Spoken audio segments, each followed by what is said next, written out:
হাসিনা আমার চোখের সামনে লক্ষ লক্ষ তাজা প্রাণকে পাখির মতো করে গুলি করে হত্যা করেছে। এই জন্য বলি এই দেশে খুনি হাসিনা আবু জাহেলের থেকে খারাপ ছিল। কথা বলেন ঠিক কিনা?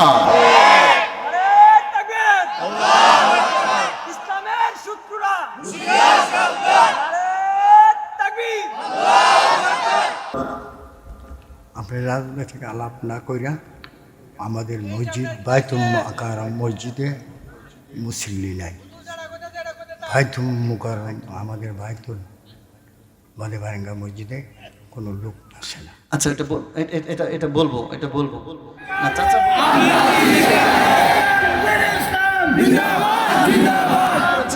এই পরিমাণ মানুষের উপর নির্যাতন নিপীড়ন করেছে।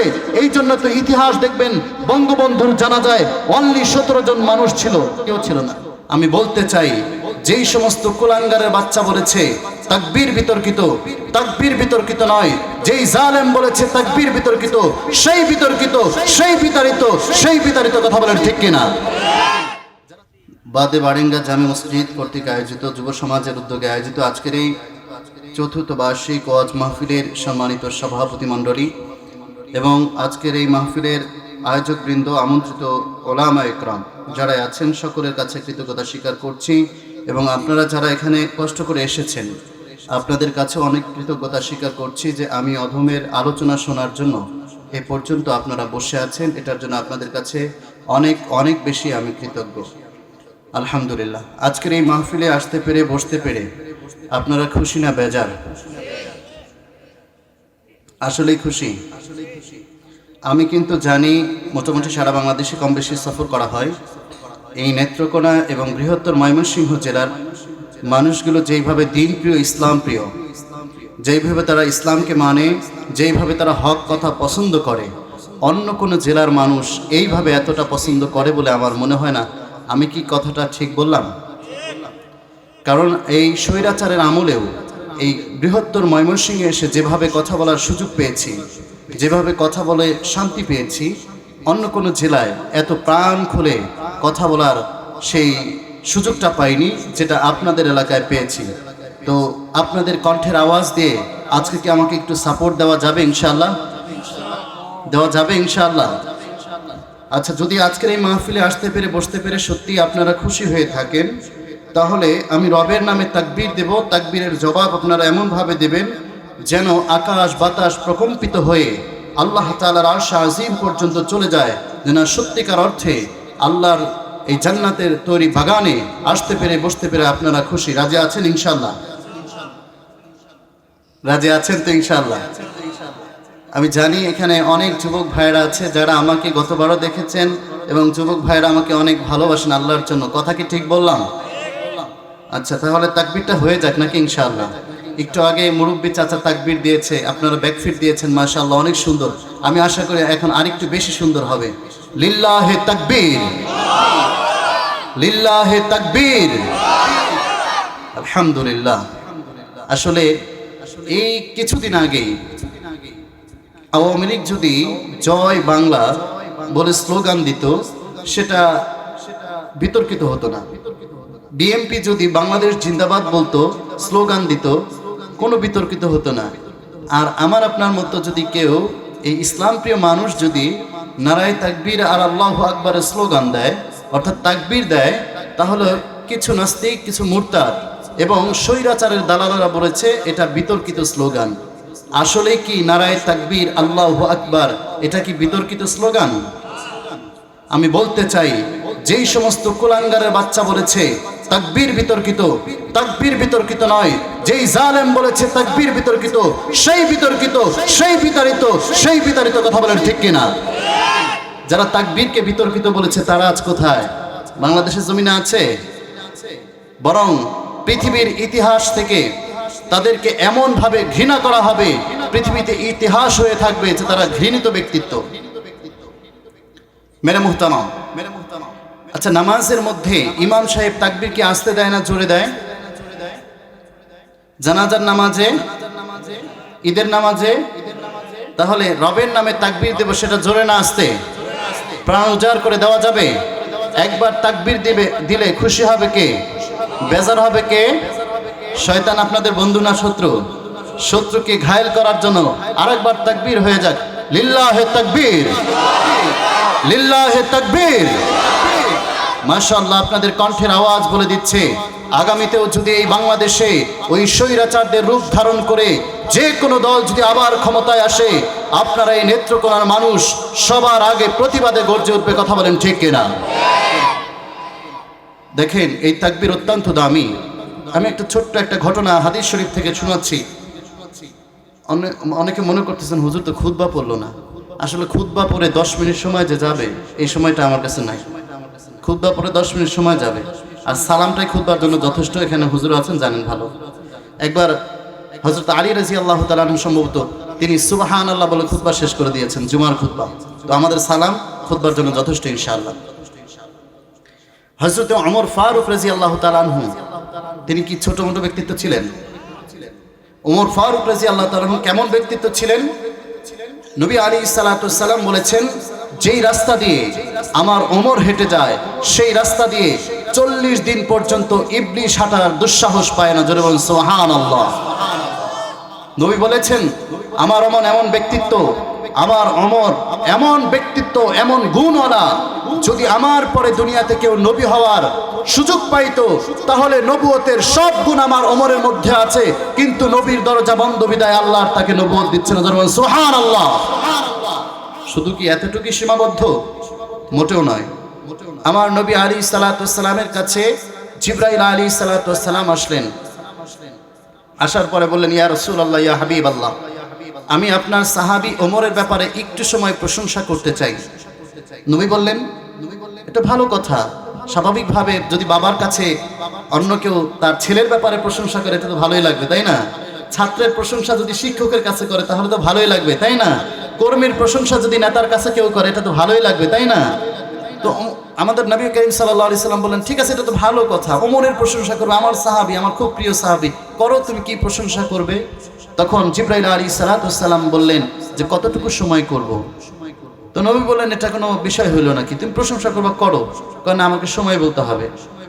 নবী বললেন, ঠিক আছে, তুমি কতক্ষণ করো? করো, 1-2 ঘন্টা করো। কয় না, হবে না। কয় ঠিক আছে, আধা বেলা করো, যাও। কয় না, তাও হবে না। আর কতক্ষণ লাগবে? যাও, পুরো একদিন করো। কয় না, একদিনও হবে না। তো আপনার ওমর যেন তেন সাহাবী না, একদিনে তার প্রশংসা করা শেষ হবে না। জোরে বলেন সুবহানাল্লাহ। নবী বললেন, ঠিক আছে, তাহলে 1 সপ্তাহ করো। জিবরাইল আমিন বললেন, না, তাও হবে না। নবী বললেন, ঠিক আছে, তাহলে 1 মাস করো। জিবরাইল আমিন বলেন, না, তাও হবে না। নবী বললেন, ঠিক আছে, তাহলে তুমি 1 মাস না 1 বছর করো। জিবরাইল আমিন বললে, আপনার ওমর এত বড় ব্যক্তিত্ব যার প্রশংসা 1 বছর করেও শেষ করা যাবে না। জোরে বলুন সুবহানাল্লাহ। তো আমাদের নবী বললেন, ও জিবরাইল, আমি আর তোমাকে টাইম বেঁধে দিতে পারছি না, তুমি বলো আমার ওমরের প্রশংসা করতে তোমার কি পরিমাণ সময় লাগতে পারে। তখন জিবরাইল আলাইহিস সালাতু ওয়াস সালাম বলেছিলেন, ইয়া রাসূলুল্লাহ, ইয়া হাবিবাল্লাহ, আমি যদি আপনার ওমরের প্রশংসা অল্প কিছু করতে চাই, সব নয়, অল্প কিছু প্রশংসা করতে চাই, তবুও আমার কমপক্ষে পয়গম্বর নূহ আলাইহিস সালাতু ওয়াস সালামের দাওয়াতি হায়াত 950 বছর লাগবে যদি আমি আপনার ওমরের একটু প্রশংসা করতে চাই। জোরে বলুন সুবহানাল্লাহ। কতদিন সময়? 950 বছর। কি করবে? প্রশংসা। আচ্ছা, এখানে বুকে হাত দিয়ে কেউ বলতে পারবেন যে আমার প্রশংসা 10 মিনিট কেউ করবে? সুযোগ নাই। ধরেন আপনাদের এখানকার মধ্যে এখন আমাকে একটা সম্মানের চেয়ার দিয়েছেন, আমি অনেক ভালো ব্যক্তিত্ব বা অনেক বড় ব্যক্তিত্ব, অনেক জানলেওয়ালা ব্যক্তিত্ব, এটা বলছি না, আমাকে সম্মানের একটা চেয়ারে দিয়েছেন। আমার যদি প্রশংসা করতে থাকেন, একটা পর্যায়ে কিছুক্ষণ পরে বলবেন, হ্যাঁ হুজুরে দেখছি ছোটবেলায় কত মানুষের বড়ি চুরি করে খাইছে। আসবে, এটা আপনার জীবনেও আছে, আমার জীবনেও থাকতে পারে। সবার জীবনে ব্যক্তিগত কিছু সমস্যা, ভুল ত্রুটি থাকতেই পারে, এটা একেবারে স্বাভাবিক বিষয়। কিন্তু ওমরের প্রশংসা কতদিন লাগবে? অল্প প্রশংসা করতে লাগবে 950 বছর। আর এই ওমর বেলাল রাদিয়াল্লাহু তাআলা আনহু ডেকে বলে, ও ভাই বেলাল, তুমি তো আমার থেকে অনেক আগে জান্নাতে চলে গিয়েছো, তোমার তো অনেক বেশি দাম। তো বেলাল রাদিয়াল্লাহু তাআলা চিন্তা করলেন, কি ব্যাপার, নবীর এত প্রিয় সাহাবী যার প্রশংসা করতে 950 বছর সময় চেয়েছেন জিবরাইল আলাইহিস সালাতু ওয়াস সালাম, নবীর পরে যে নবী হওয়ার যোগ্যতা রাখে এমন ব্যক্তিত্ব কি কারণে আমাকে বারে বারে বলতেছে আমার থেকে তুমি দামি, আমার থেকে তুমি দামি। তখন এই বেলাল রাদিয়াল্লাহু তাআলা আনহু জিজ্ঞেস করলেন, ও ভাই ওমর, আমি তো একেবারে নগণ্য একজন সাহাবী, আমার মধ্যে কি এমন আছে যার কারণে তুমি বারে বারে আমাকে বলতেছে তুমি আমার থেকে দামি? তখন ওমর রাদিয়াল্লাহু তাআলা আনহু বলেছেন, ভাই বেলাল শোনো, আমি অনেক জ্ঞানী, অনেক বুদ্ধিমান, অনেক মর্যাদা, তোমার ভাষায় তুমি বললে সব মেনে নিলাম, কিন্তু আমার ব্যাপারে নবী বলেন নাই হাসরের ময়দানে আমার চেহারাটা নূরে নূরান্বিত হবে? আমার ব্যাপারে আমার নবী বলেন নাই হাসরের ময়দানে লক্ষ কোটি কোটি মুসলমানদের মধ্যে তোমার চেহারাটা একটু আলাদাভাবে আল্লাহ তাআলা হাইলাইট করে রাখবে? বরং যারা আল্লাহু আকবার, যারা নামাজের আযান দেয়, যারা ইকামত দেয়, যারা আল্লাহর নামের তাকবীর দেয়, তাদের ব্যাপারে আল্লাহ সুবহানাহু ওয়া তাআলার নবী এই ঘোষণা করেছেন। এই জন্য বলি আমার থেকে তুমি দামি, আমার থেকে তুমি দামি, জোরে সুবহানাল্লাহ।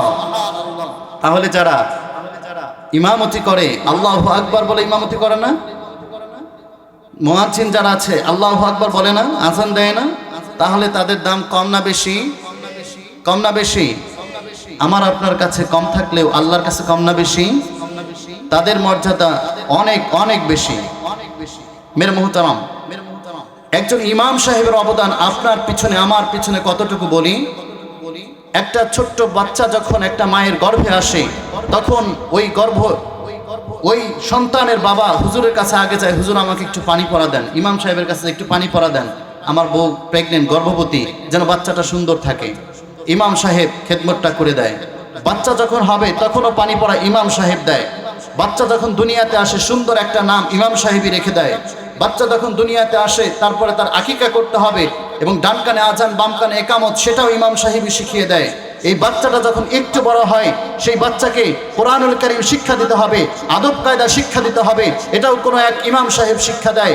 এই বাচ্চাটা যখন যুবক বয়সে উপনীত হয়, এই বাচ্চাটা যেন আপনার সাথে সুন্দর আচরণ করে, মা বাবার সাথে সুন্দর আচরণ করে, এলাকাবাসীর সাথে সুন্দর আচরণ করে, এই শিক্ষাটাও একজন ইমাম সাহেব দেয়। এই বাচ্চাটা যখন বড় হয়, যুবক হয়, বিয়ের বয়স হয়, এই যুবককে বিয়ে পড়ানো পর্যন্ত একজন ইমাম সাহেবের অবদান থাকে। সর্বশেষ এই বান্দা নামাজ পড়ে কি পড়ে না, নামাজি বানানোর দায়িত্বটাও একজন ইমাম সাহেব বহন করে। এই বান্দা পর্দা করে কি করে না, এটার দায়িত্বটাও ইমাম সাহেবই নিয়ে নেয়। প্রতি জুমাতে সে হালাল হারামের বয়ান দিয়ে মানুষকে বোঝায়। একজন বান্দা যখন মৃত্যুবরণ করে সেই সময় একজন ইমাম সাহেবের অবদান থাকে। অথচ আমাদের সমাজে একজন ইমামকে আমরা সবচেয়ে বেশি অবহেলিত দেখছি। ঠিক আছে কথা আমার আপনার জীবনে একজন ইমাম সাহেব যেইভাবে অবদান রাখে অন্য কেউ এইভাবে অবদান রাখে না। আমি অল্প কয়েকদিন আগে আমার ছেলেকে নিয়ে জয়দেবপুরে ভালো একটা হসপিটালে গিয়েছি, রেডিয়ামে। মাত্র 5 মিনিট আমার ছেলেকে একটা ডাক্তার দেখেছে, ভিজিট নিয়েছে 700 টাকা। আজ অব্দি এখানে কেউ বলতে পারবেন যে ইমাম সাহেবের কাছে পানি পড়া নিয়েছেন আর হুজুর বলছে আমাকে 700 টাকা দিতে হবে, 500 টাকা দিতে হবে? এমনটা কেউ করেছে? আপনারা বললেও আমি বিশ্বাস করব না, কারণ আমি নিজেও একজন ইমাম। আমি জানি ইমাম সাহেবকে আমরা কতটুকু হাদিয়া দেই, এটা আমরা জানি। অথচ এই ইমামের বিরুদ্ধে আমরা কথা বলতে একটু দ্বিধা করি না। আপনি বিপদে পড়েন, কথার কথা আপনি মারাই গিয়েছেন, সবাই চলে গেলেও আপনার ইমাম সাহেবকে দেখবেন আপনার না টেনশন করতেছে, কাফনের কাপড়টা কেমনে আনবে, ধোয়াইবে কে, তাকে কবরটা খুঁড়ছে কারা, কবরটা রেডি আছে কিনা। অর্থাৎ আপনার জীবনের শেষ পর্যন্ত একজনের ইমামের অবদান সবচাইতে বেশি। অথচ আমরা এই ইমামের সাথে ভালো আচরণ করতে পারি না। অথচ আল্লাহর নবী আলাইহিস সালাতু ওয়াস সালাম বলেছেন, ইন্নাল উলামা ওয়ারাসাতুল আম্বিয়া, আমার নবীরা, আমার এই উলামা ইকরাম হলো আমার ওয়ারিস, নবীদের ওয়ারিস হলো উলামা ইকরাম। আমরা তাদের সাথে ভালো আচরণ করতে পারি না, এটা আমাদের নিতান্তই ব্যর্থতা, আমাদের অযোগ্যতা, আমাদের ব্যর্থতা, এছাড়া কিছুই নয়। আসুন আমরা আমাদের সমাজের ইমাম সাহেবকে, উলামা ইকরামকে সর্বোচ্চ মর্যাদা দেই। দেখবেন ঘরে বাইরে সব জায়গায় শান্তি চলে আসবে। আমি কি কথাগুলো ভুল বললাম? ভুল বলেছি? ভুল বলি নাই ভাই। এই কথাগুলো আপনাদের আমার সবার দরকার আছে। এই সমাজে আর আমার সমাজে, যেই সমাজে বলি ইমামরা সবচাইতে অবহেলিত, আসুন আমরা ইমামদেরকে মূল্যায়ন করি, দেখবেন সুন্দর সমাজ গঠন হবে। আজ অব্দি দেখেছেন কোন ইমামের সাথে মিশে আপনার সন্তানটা গাঁজাখোর, নেশাখোর হয়েছে? এই চিত্র দেখেছেন? বাংলাদেশের কোথাও দেখেছেন? এই চিত্র নাই। বরং আমিও তো ইমামতি করি, আমি দেখেছি হাজারো মানুষ যারা উলামা ইকরামের সাথে সম্পর্ক রাখে, আগে নামাজ পড়তো না, এখন নামাজ পড়া শুরু করেছে। আগে দাড়ি ছিল না, এখন দাড়ি রেখেছে। আমি কয়েকজন বড় বড় ব্যক্তিত্বের সাথে চলাফেরা করেছি, তারা আগে শুক্রবারও মসজিদে আসতো না, শুধু ঈদে শবে বরাতের শব কদরে আসতো। মাশাআল্লাহ, তারা আমাদের সাথে সুসম্পর্ক রাখার কারণে ফজরের নামাজের মুসল্লি হয়েছে। এটা হলো একজন ইমাম সাহেবের ফজিলত, একটা ইমাম সাহেবের অবদান। এজন্য আসুন আপনার সন্তানকে একজন হক্কানি উলামা ইকরামের সাথে সম্পর্ক করে দেই। বন্ধু হলে আলেম হবে, কাছের মানুষ হলে আলেম হবে, তাহলে দেখবেন আপনার ঘরেও শান্তি, বাইরেও শান্তি হবে। আপনার রাজি আছেন তো ইনশাআল্লাহ? আজকে তো মন খুলে কথা বলা যাবে, তাই না? কথা বলা যাবে তো ইনশাআল্লাহ? মুরব্বী বাবাজিরা কি বলেন? আজকেও কি একটু অপমান করবেন আমাকে কেউ? হ্যাঁ, আলহামদুলিল্লাহ, গতবারও কেউ অপমান করেন নাই, আমি অপমানিত হই নাই। কারণ যে বাবাজি এখানে আমি স্টেজ থেকে নামার পর কথা বলেছিল, সে বাবাজি একেবারেই বুঝে নাই। যদি বুঝতো তাহলে বলতো না, ঠিক আছে না? যদি কে সাদা আমি সাদা বলি, কালাকে যদি আমি কালা বলি, এটা কোনোদিন অন্যায় হবে? বরঞ্চ যে বলবে এটা অন্যায় হয়েছে, সে মাথায় সমস্যা আছে, তার সিরা আছে, নইলে বলবে না কেউ। ঠিক আছে না ইনশাআল্লাহ? চলবে কি চলবে না? আমি চলে যাই তাহলে, নাকি? ওয়াজ জমতেছে না মনে হয়, তাই না? গরম কাহিনী শোনো বন্ধু আমার, গরমের চাপে আছে মানুষ বেকার। গরম কাহিনী শোনো বন্ধু আমার, গরমের চাপে আছে মানুষ বেকার। যানজটে ফরাজ হয়েছে টাকা, পুলিশের গরমে পকেট ফাঁকা, ঠিক না? যানজটে ফরাজ হয়েছে ঢাকা, পুলিশের গরমে পকেট ফাঁকা। নেতাদের গরমে দেশটা গরম, চরম ক্লান্তিময় দেশটা এখন। ওদেরকে তাড়াতে দেশটাকে বাঁচাতে, ওদেরকে তাড়াতে দেশটাকে বাঁচাতে, এসো হাতে হাত রাখি এবার। গরম কাহিনী শোনো বন্ধু আমার, গরমের চাপে আছে মানুষ বেকার। গরম কাহিনী শোনো বন্ধু আমার, গরমের চাপে আছে মানুষ বেকার। প্রেমিকার গরমে প্রেমিক গরম, পার্কে বা পুজোতে প্রচুর গরম। শিক্ষাঙ্গনে রাজনীতির গরম, আদালতে অবিচারের গরম, ঠিক না? প্রেমিকার গরমে প্রেমিক গরম, পার্কে বা পুজোতে প্রচুর গরম। শিক্ষাঙ্গনে রাজনীতির গরম, আদালতে অবিচারের গরম। এভাবে হলে দেশ রসাতলে যাবে দেশ, এভাবে হলে দেশ রসাতলে যাবে দেশ। এসো হাতে হাত রাখি এবার। গরম কাহিনী শোনো বন্ধু আমার, গরমের চাপে আজ মানুষ বেকার। গরম কাহিনী শোনো বন্ধু আমার, গরমের চাপে আজ মানুষ বেকার। খাজার গরমে দেখো মাজার গরম, চুলার আগুনে দেখো ফিরনি গরম, ঠিক না? খাজার গরমে দেখো মাজার গরম, চুলার আগুনে দেখো ফিরনি গরম। ভণ্ডের গরমে দেশটা গরম, ভণ্ডামি দিনে দিনে বাড়ছে এখন, ঠিক না? খাজার গরমে দেখো মাজার গরম, চুলার আগুনে দেখো ফিরনি গরম। ভণ্ডের গরমে দেশটা গরম, ভণ্ডামি দিনে দিনে বাড়ছে এখন। ওদেরকে তাড়াতে দেশটাকে বাঁচাতে, ওদেরকে তাড়াতে দেশটাকে বাঁচাতে, এসো হাতে হাত রাখি এবার। গরম কাহিনী শোনো বন্ধু আমার, গরমের চাপে আছে মানুষ বেকার। গরম কাহিনী শোনো বন্ধু আমার, গরমের চাপে আছে মানুষ বেকার। কথাগুলো কি ভুল বললাম? অল্প কয়েকদিন আগে আমাদের এই দেশ স্বাধীন হওয়ার পরে আর কি, আমাদের বাসার পাশেই পোড়াবাড়ি ফসি পাগলার মাজার কারাজারি ভেঙেছে। যাই হোক, পরিচিত কিছু মানুষই ভেঙেছে, আমার নামে মামলা অলরেডি দেওয়া শুরু করেছে। অথচ এই মাজারের আশেপাশে আমি যাই নাই, আমি শুধু হক কথাগুলো এই মাহফিলে মাহফিলে বলি, এটার জন্য আমার নামে মামলা পর্যন্ত গেছিল। জাস্ট লাস্ট পর্যায়ে গিয়ে আমার কমিটির একজন দেখেছিল, পরে রিকোয়েস্ট করে বলেছে যে আমাদের হুজুর ছিল না, সেদিন একটা বিয়ে পড়াইছে হুজুরে আমাদের সাথে, এই জন্য হয় নাই। আসলে ওই মাজারের কথাই বলি, ওই মাজারে যেই পরিমাণ গাঁজা সেবন হয় আর যেই পরিমাণ দেহ ব্যবসা হয়, আমার মনে হয় তাহলে অন্যগুলাতে কীরকম হয় আইডিয়া করতে আর বাকি নাই।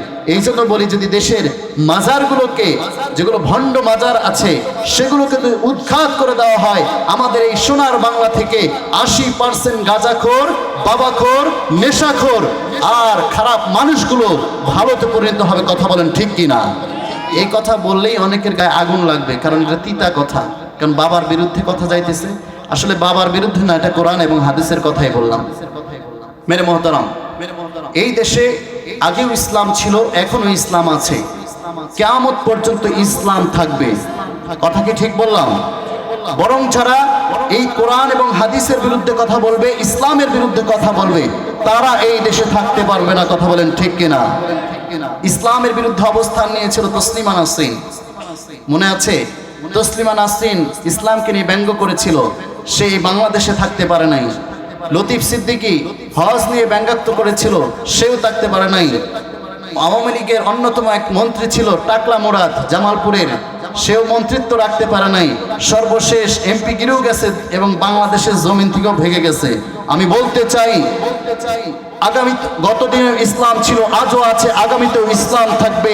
বরং ইসলামের বিপক্ষে যারা অবস্থান নেবে তারাই এই দেশ থেকে পালাতে বাধ্য হবে। কথা বলেন ঠিক কিনা? কিছুদিন আগে টাকলা মুরাদের উপরে ফ্যান পড়েছে, মনে আছে? আপনারা জানেন কি? মাথার উপর ফ্যান পড়েছে, টাক মাথা একটু ফেটে গেছে। সে মিডিয়াতে এসে বলে যে আর মানুষ পাইলো না, বুঝি আমার মাথায় ফ্যানটা পরন লাগবো কে? আমি বলি, আরে টাকলা মুরাদ, তুমি তো জানো না যারা ইসলামের বিপক্ষে অবস্থান নিয়েছে, তাওহীদের বিপক্ষে অবস্থান নিয়েছে, তাদের মাথায় শুধু ফ্যান না, গালে এবং মাথায় জুতার পেটাও খেয়েছে, যেমন নমরুদ খেয়েছে। কথা বলেন ঠিক কিনা? আপনারা হকের পক্ষে থাকবেন না বাতিলের পক্ষে যাবেন? হকের পক্ষে থাকতে হবে। মনে রাখবেন, এই পৃথিবীতে যখন নমরুদ এসেছিল বাতিলের পক্ষ নিয়ে, তখন হকের ঝান্ডা নিয়ে আমাদের নবী ইব্রাহিম আলাইহিস সালাতু ওয়াস সালাম দুনিয়ার বুকে এসেছিলেন। এই দুনিয়াতে যখন ফেরাউন এসেছিল বাতিলের ঝান্ডা নিয়ে, বাতিলের পক্ষ নিয়ে, তখন মুসা কালিমুল্লাহ হকের দাওয়াত নিয়ে এই দুনিয়াতে আগমন করেছিলেন। এই দুনিয়াতে যখন উতবা, শাইবা, আবু জাহেলের রূপ ধারণ করে বাতিল এসেছিল, তখন হকের রূপ ধারণ করে এসেছিল আমাদের নবী রাহমাতুল্লিল আলামিন মুহাম্মদুর রাসূলুল্লাহ সাল্লাল্লাহু আলাইহি ওয়াসাল্লাম। এই পৃথিবীতে যখন মুসাইলামাতুল কাজ্জাব বাতিলের রূপ ধারণ করে এসেছিল, তখন হকের ঝান্ডা নিয়ে হযরতে আবু বকর সিদ্দিক রাদিয়াল্লাহু তাআলা আনহু দুনিয়াতে আগমন করেছিলেন। মনে রাখবেন, এই দুনিয়াতে যখন ইংরেজরা এসেছিল ইংরেজদের রূপ ধারণ করে, তখন শাহ আব্দুল আজিজ মুহাদ্দিস দেহলভী রাহমাতুল্লাহ আলাইহি হকের ঝান্ডা নিয়ে দুনিয়াতে আগমন করেছেন। মনে রাখবেন, যখন এই দুনিয়াতে বিভিন্ন ধরনের ফেরাকে বাতিলার রূপ ধারণ করে বাতিলরা সামনে এসেছে, তখন হকের ঝান্ডা ওলামায়ে দেওবন্দের রূপ ধারণ করে এসেছে। এই দেশে যখন নারী নীতি, শিক্ষা নীতি, বিভিন্ন ধরনের অন্যায় অবিচারের রূপ ধারণ করে বাতিলরা আগমন করেছে, তখন হকের ঝান্ডা নিয়ে আমাদের প্রিয় ব্যক্তিত্ব আল্লামা শাহ আহমদ শফি রহমাতুল্লাহ আলাইহির প্রতিষ্ঠিত হেফাজতে ইসলামের রূপ ধারণ করে হকের ঝান্ডা নিয়ে তাওহীদি জনতা মাঠে এসেছে। কথা বলেন ঠিক কিনা? সর্বশেষ আমরা কি দেখলাম? যখন এই দেশে আওয়ামী স্বৈরাচারের রূপ ধারণ করে এসেছে, যখন আওয়ামী স্বৈরাচাররা একজন মানুষকে মানুষ মনে করলো না, আওয়ামী স্বৈরাচাররা যখন মানুষের বুকে ছুরি চালাতে বিন্দু মাত্র দ্বিধাবোধ করলো না, এই দেশে যখন আওয়ামী লীগ ছাড়া কারো দাম ছিল না, তখন হকের ঝান্ডা নিয়ে বৈষম্য বিরোধী ছাত্র আন্দোলনের রূপ ধারণ করে তাওহীদি জনতা মাঠে এসেছে এবং আওয়ামী লীগ নামের এই স্বৈরাচারদেরকে বাংলার জমিন থেকে চিরতরে বিদায় করেছে। কথা বলেন ঠিক কিনা? আপনারা কি হকের পক্ষে থাকবেন না বাতিলের পক্ষে যাবেন? মনে রাখবেন, হক একটু দুর্বল হয়, বাতিল একটু শক্তিশালী হয়, কিন্তু শেষমেশ বাতিলের পরাজয় হয়, হকের বিজয় হয়। প্রমাণ, বদরের যুদ্ধে মাত্র ৩১৩ জন সাহাবী ছিল, বিজয় কাদের হয়েছে? মুসলমানদের। এই বৈষম্য বিরোধী ছাত্র আন্দোলনে এই আওয়ামী স্বৈরাচার সরকার আকাশ থেকে গুলি করেছে, ছাদ থেকে গুলি করেছে, রাস্তা থেকে গুলি করেছে, সর্বত্র তারা চেষ্টা করেছে মানুষকে কিভাবে দমন করা যায়, কিন্তু আল্লাহ রাব্বুল আলামিন তাদের পরাজয়টা এইভাবে লিখে রেখেছেন। এমন পরাজয় বরণ করেছে, ওয়াজ না করে, সুবহানাল্লাহ আলহামদুলিল্লাহ ওয়াজ না করে কি শুরু করলো? আরে মেয়ে, এটাও তো কোরআন হাদিসের ওয়াজ। শুনবেন কিভাবে? এই হাসিনা এত বড় জালেম, ফেরাউনের থেকে হাসিনা বেশি জালেম। কথা বলেন ঠিক কিনা? এখন আমি এই মুহূর্তে প্রমাণ করে দেব, এই দেশে যে স্বৈরাচার শাসক ছিল খুনি হাসিনা, এই ফেরাউনের থেকে জালেম। আবু লাহাব, উতবা, শাইবা তাদের থেকে বড় জালেম। আমি প্রমাণ দিয়ে স্টেজ থেকে নামবো।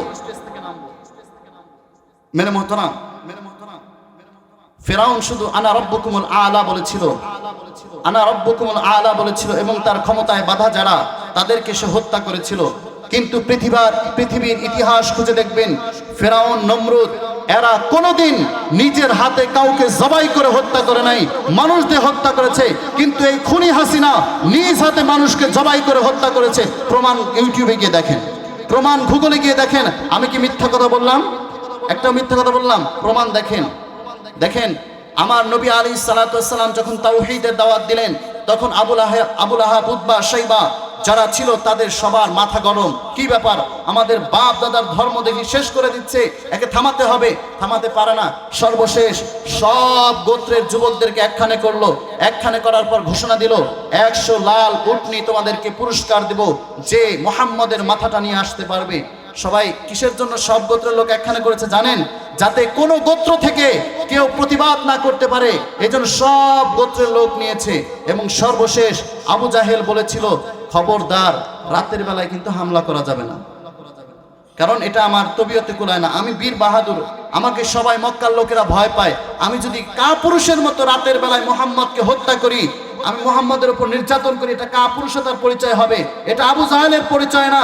খোদার কসম করে বলছি, এই দেশে স্বৈরাচার শাসক খুনি হাসিনা রাতের অন্ধকারে হেফাজতে ইসলামের আন্দোলনের সময় 5 মে ভয়াল রাতে রাস্তার লাইটগুলো বন্ধ করে দিয়ে হাজার হাজার মানুষকে 2.5 লক্ষ বুলেট ব্যবহার করে এই খুনি হাসিনা আমার চোখের সামনে লক্ষ লক্ষ তাজা প্রাণকে পাখির মতো করে গুলি করে হত্যা করেছে।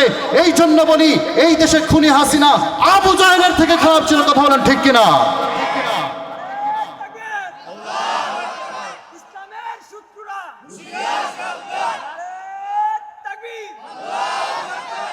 অনেকের কষ্ট লাগতে পারে, হুজুর এই কথা কেমনে কোন হুজুর, এটি না করলে কি ওয়াজ হয় না? ওয়াজ করবো একটু পর, আগে ওয়াজটা করে লই। আপনারা যাইবেন গা? আমি জানি আমার আপনারা অনেকে ভালোবাসেন, বিশ্বাস করেন আপনাদের ভালোবাসায় আমি মুগ্ধ। আমি আপনাদের প্রতি অনেক কৃতজ্ঞ। আপনাদের ভালোবাসায় এত কষ্ট করে এসেছে। আমার কিন্তু আরেকটা প্রোগ্রাম আছে, অনেক কষ্ট করে এখানে আসছি, অনেক কষ্ট করে, শুধু আপনাদের ভালোবাসায়। জানি আপনারা হক কথা পছন্দ করেন, আপনারা উচিত কথা পছন্দ করেন। মেরে মহতারাম, এই খুনি হাসিনা আবু জাহেলের থেকেও খারাপ, তার প্রমাণ আমি দিয়ে দিলাম। দেখেন তারা যে কোনো কিছু করত সেটা অন্যায় হইতো না। আর আলেমরা কিংবা আমরা একটা ভালো কাজ করলেও সেটা তাদের কাছে অন্যায় হয়ে যাইত। আমাদের কাছে মানে তাদের কাছে আমাদের মেধার কোনো মূল্যায়ন নাই, আমাদের যোগ্যতার কোনো মূল্যায়ন নাই, তাদেরই সব, তাদের বাপ দাদার সব। দেখেন এই যে লাস্টে সে যে কামটা করেছে, মডেল মসজিদ বানিয়েছে, তাই না? আমরা তো খুব খুশি।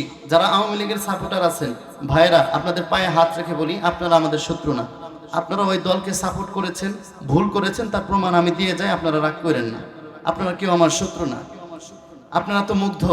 এখন যদি আওয়ামী লীগের কোনো কর্মীকে মাইকটা দেওয়া যায়, বলবে সবার আগে যে বঙ্গবন্ধু ইজতেমার মাঠ দিছে, বঙ্গবন্ধু ইসলামিক ফাউন্ডেশন প্রতিষ্ঠা করছে, সর্বশেষ বঙ্গবন্ধুর মেয়ে 560টা মডেল মসজিদ সারা বাংলাদেশে বানাইছে। এটা কি ইসলামের কাজ না?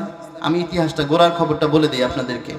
560টা মসজিদ যে বানাইছে বা বানাইতেছে, এটা হাসিনার বাবার টাকা না, তার টাকাও না। প্রমাণ আপনারা সার্চ করে দেখবেন। আমি বলি, কারো কথা বিশ্বাস করার দরকার নাই। এই প্রকল্প পাশ হলো থেকে গুগলে সার্চ করবেন, ইউটিউবে সার্চ করবেন, ইতিহাস চলে আসবে। এই 560টা মসজিদের বরাদ্দ দিয়েছে সৌদি সরকার, আর এই বরাদ্দটাও দিয়েছে একজন আলেমের মাধ্যমে। তাও কেমন আলেম? কওমি একজন আলেমের মাধ্যমে এই বরাদ্দটা দিয়েছে, তার ফিকিরে। কেন বরাদ্দটা দিয়েছে আমি বলি, আরবরা কাউকে সিটিজেন দেয় না, অর্থাৎ সেখানকার নাগরিকত্ব দেয় না। কিন্তু এই আরব সরকার কিছুদিন আগে ঘোষণা করেছিল যে অনারবদেরকেও, যারা সিটিজেন হওয়ার যোগ্যতা রাখে, সিটিজেন দেওয়া হবে। সর্বপ্রথম যে সিটিজেন হয়েছে সেখানকার বাঙালি একজন আলেম মুসলমান। কিসের জন্য হয়েছে? আমরা কাবা ঘরের গিলাপে অনেক ক্যালিগ্রাফি দেখি না, টিভিতে দেখি কিংবা মোবাইলে পিকচারে দেখি। কাবা শরীফের যে উপরে ক্যালিগ্রাফিটা আছে, পেছানো পেছানো অক্ষরটা, এটা যিনি লিখেছেন, এটা বাংলাদেশের একজন কওমি আলেম লিখেছেন। এবং সর্বপ্রথম তিনি সৌদি সরকারের কাছে অ্যাপ্লাই করেছেন যে আমাকে নাগরিকত্ব দেওয়া হোক। তাকেই সৌদি সরকার প্রথম নাগরিকত্ব দিয়েছে এবং তার মাধ্যমেই বাংলাদেশে 560টা মডেল মসজিদের বরাদ্দ দেওয়া হয়েছে। যেরকম সুবহানাল্লাহ। এটা একজন আলেমের অবদান, একজন মুসলমানের অবদান, বাংলাদেশের একজন নাগরিকের অবদান, এটা হাসিনার অবদান না। অথচ এই মডেল মসজিদগুলোতেও কি পরিমাণ যে তার তার কর্তৃত্ব মানতে হয়, এটা যারা মডেল মসজিদের ইমাম তারা জানে, যারা ইসলামিক ফাউন্ডেশনে চাকরি করেন তারা জানেন। মসজিদের মধ্যেও হাসিনা খালার ছবি রাখতে হয়, মসজিদের মধ্যেও বঙ্গবন্ধুর ছবি রাখতে হয়। কেমনটা চাঁদ দেখেন না, অথচ এই বরাদ্দ তাদের ছিল না, বাংলাদেশের বরাদ্দ না, এটা অন্য জায়গা থেকে বাংলাদেশের জন্য আসছে। তাদের চাপ আছে, রাখতে হবে। কি পরিমাণ জুলুম আমাদের উপর যে হয়েছে, কি পরিমাণ দুঃশাসন যে আমাদের মধ্যে হয়েছে, এটা কয়টা বর্ণনা দিব, কয়টা বর্ণনা আমরা করব। মেরে মোহতারাম, দুঃখর শেষ নাই, কয়টা দুঃখ বলবো, সারা অঙ্গে ঘা, মলম লাগাবো কোন জায়গায়, ঠিক আছে না? দুর্নীতি করতে করতে সব শেষ করে ফেলছে। তার নেতা নেত্রীরা যেটি পলাইছে দেখেন, সবগুলাই বাহিরের বাড়ি আছে, তাদের কাতারে বাড়ি আছে, তাদের সেই দুবাই বাড়ি আছে, সিঙ্গাপুরে বাড়ি আছে। আচ্ছা, এই বাড়িগুলো বানাতে বুঝি এই 2-1 লক্ষ টাকায় হয়েছে? কত পরিমাণ টাকা দরকার হয়েছে? এই হাজার হাজার কোটি টাকা তারা পাচার করেছে। এই কথাগুলো বলতে গেলেই আমাদের মাইকটা এইভাবে কিনে নেওয়া হতো, ঠিক এইভাবে কিনে নেওয়া হতো। এই কথাগুলো তখন আমরা বলতে পারিনি, অথচ আমাদের সবার দায়িত্ব ছিল হকের পক্ষে থাকা, বাতিলের বিরুদ্ধে যাওয়া, হক কথা বলা, বাতিলের বিরুদ্ধে যাওয়া, এটা আমাদের সবার দায়িত্ব ছিল, কিন্তু আমরা বলতে পারি নাই। আর আমরা যারা একটু সাপোর্টার ছিলাম তারাও বিপদে পড়েছি। আসুন আমরা এখন থেকে হকের পক্ষে থাকব।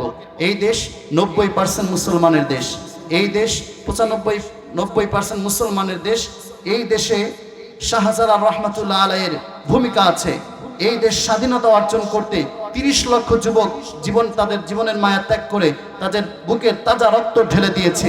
কাজেই এই দেশে ইসলাম চলবে, অন্য কিছু চলতে পারে না।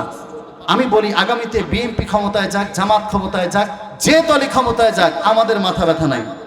আমার মাথা ব্যথা হলো যদি কেউ ওই স্বৈরাচারের রূপ ধারণ করে, সে যত বড় নেতা হোক, যত টাকাওয়ালা হোক, আর যত বড় ক্ষমতাশীল হোক, সে একদিনও ক্ষমতায় থাকতে পারবে না। কথা বলেন ঠিক কিনা? আমরা জাগ্রত আছি। আমরা কি আছি? এবার আমরা জাগ্রত আছি।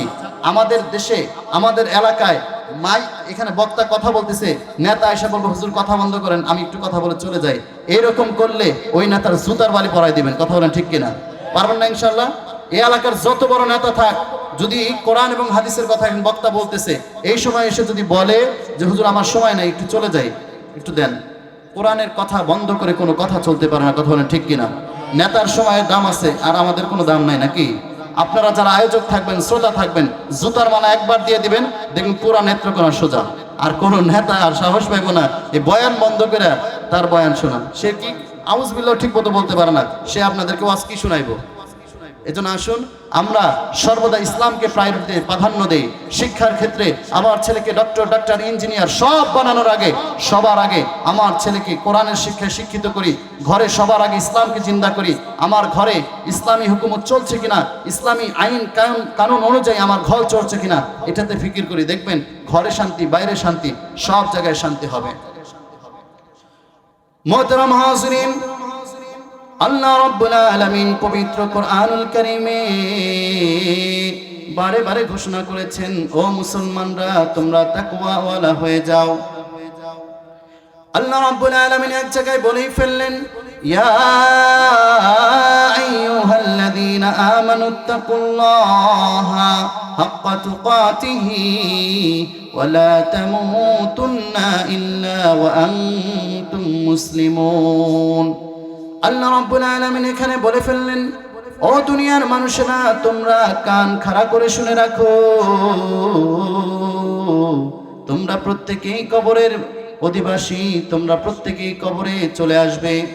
শোনো শোনো, তোমরা কবরে আসার আগে, তোমরা মৃত্যুবরণ করার আগে সবাই খাঁটি মুসলমান না হয়ে কবরে এসো না। খাঁটি মুসলমান হয়ে তারপরে কবরে এসো, না হয় কবর কিন্তু তোমাকে ছাড়বে না। কবর নবীর কন্যা কেউ চিনে নাই, কবর নবীর স্ত্রী কেউ চিনে নাই, নবীর কন্যা কেউ চিনে না, স্ত্রী কেউ চিনে না, ওলি আল্লাহ গাউস কুতুব কবর কাউকে চিনে না। কবর তো শুধু ঈমান আর আমল ছাড়া কিছুই চিনে না। সম্মানিত হাজরিন, তাহলে বোঝা গেল এই দুনিয়াতে 2 শ্রেণীর মুসলমান আছে। এক শ্রেণীর মুসলমান হলো খাঁটি মুসলমান, আর এক শ্রেণীর মুসলমান হলো জন্মগত মুসলমান। আমার বাবা ছিল মুসলমান, আমার দাদা ছিল মুসলমান, আমার দাদার বাবা ছিল মুসলমান, সেই হিসাবে আমিও মুসলমান। এটা হলো এক ক্যাটাগরির মুসলমান। আর এক ক্যাটাগরির মুসলমান হলো যাদের ভিতরে আল্লাহ তাআলার ভয় আছে, যারা আল্লাহ তাআলাকে ভয় করে, ব্যক্তি জীবনেও আল্লাহকে ভয় করে, পারিবারিক জীবনেও আল্লাহকে ভয় করে, সামাজিক জীবনেও আল্লাহকে ভয় করে, রাষ্ট্রীয় জীবনেও সে আল্লাহকে ভয় করে। অর্থাৎ যারা সদা সর্বদা আল্লাহ তাআলার হুকুমগুলো মানার চেষ্টা করে, এরা এক শ্রেণীর মুসলমান। তাহলে বোঝা গেল দুই শ্রেণীর মুসলমান আছে। এক শ্রেণীর মুসলমান হলো জন্মগত, আর এক শ্রেণীর মুসলমান হলো গুণগত। এখন আপনাদের কাছে আমার প্রশ্ন, আপনারা কি জন্মগত মুসলমান হতে চান নাকি গুণগত মুসলমান হতে চান? গুণগত মুসলমান হতে চান? গুণগত মুসলমান হতে হলে আমাদের ঈমান আমল সাচ্চা লাগবে। ঈমান আমলটা যদি পরিষ্কার হয় কি লাভ হবে? আমার নবী আলাইহিস সালাতু আল্লাহ তাআলা কুরআনুল কারীমে সূরাতুল কাহাফের 107 নম্বর আয়াতে কারিমাতে বলেন, ইন্নাল্লাযীনা আমানু ওয়া আমিলুস সালিহাতি কানাত লাহুম জান্নাতুল ফিরদাউসি নুজুলা খালিদিনা ফিহা লা ইয়াবগুনা আনহা হিওয়ালা। আল্লাহ রাব্বুল আলামিন বলেন, ও দুনিয়ার মানুষ শোনো শোনো, আমি জানি দুনিয়াতে যাকে আমি পাগল করে সৃষ্টি করেছি সেও তার লাভ ছাড়া কোনো কাজ করে না। আমি বক্তা ওয়াজ করি না আমার লাভ ছাড়া, আপনারা শ্রোতা আপনারা বয়ান শোনেন না আপনার লাভ ছাড়া, মাইকওয়ালা মাইক ভাড়া দেয় না তার লাভ ছাড়া, ডেকোরেটরওয়ালা ডেকোরেশন করে না তার লাভ ছাড়া, রিক্সাওয়ালা রিক্সা চালায় না তার লাভ ছাড়া। আল্লাহ রাব্বুল আলামিন বলেন, ও দুনিয়ার মানুষ, আমি যে তোমাদেরকে বললাম তোমরা তোমাদের ঈমান আনো এবং ঈমানের সাথে নেক আমল সংযুক্ত করো। এই ঈমান আর আমল যদি ঠিক করো তাহলে কি লাভ হবে? শুনে নাও শুনে নাও। আল্লাহ রাব্বুল আলামিন বলেন, জান্নাতুল ফিরদাউসি নুজুলা। রব্বুল আলামিন বলেন, আমি আল্লাহ তাআলা জান্নাত সৃষ্টি করেছি 8টি, তবে এই 8টা জান্নাতকে আমি এক ক্যাটাগরির বানাই নাই। আমি 8টা জান্নাতকে 8 ক্যাটাগরিতে সৃষ্টি করেছি। অর্থাৎ এক এক জান্নাতের মধ্যে আমি এক এক ধরনের নাজ নিয়ামত রেখেছি, এক এক জান্নাতের মধ্যে এক এক ধরনের ভোগ বিলাসিতার ব্যবস্থা আমি রেখেছি। তবে এই 8টা জান্নাতের মধ্যে সবচেয়ে ভালো, সবচেয়ে উত্তম, সবচেয়ে সেরা জান্নাতের নাম হলো জান্নাতুল ফিরদাউস। আল্লাহ রাব্বুল আলামিন বলেন, ও দুনিয়াবাসী শোনো শোনো, যারা ঈমান আনার পরে নেক আমল দ্বারা নিজের জীবন সাজাবে,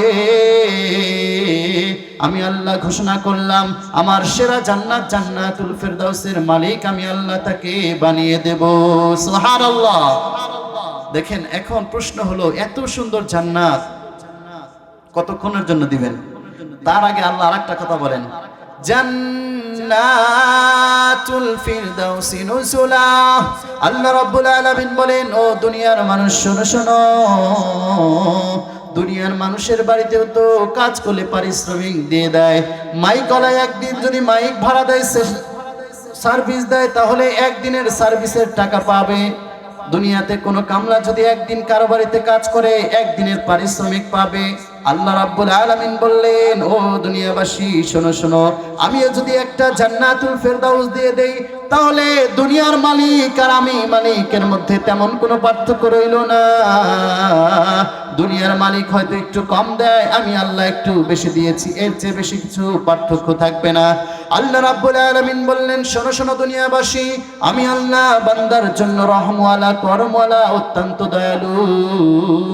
শোনো শোনো, যারা ঈমান আনার পরে নেক আমল দ্বারা নিজের জীবন সাজাবে, আমি আল্লাহ ঘোষণা করলাম তাকে আমি সেরা জান্নাত জান্নাতুল ফিরদাউস 2টার মালিক বানিয়ে দেব। সুবহানাল্লাহ।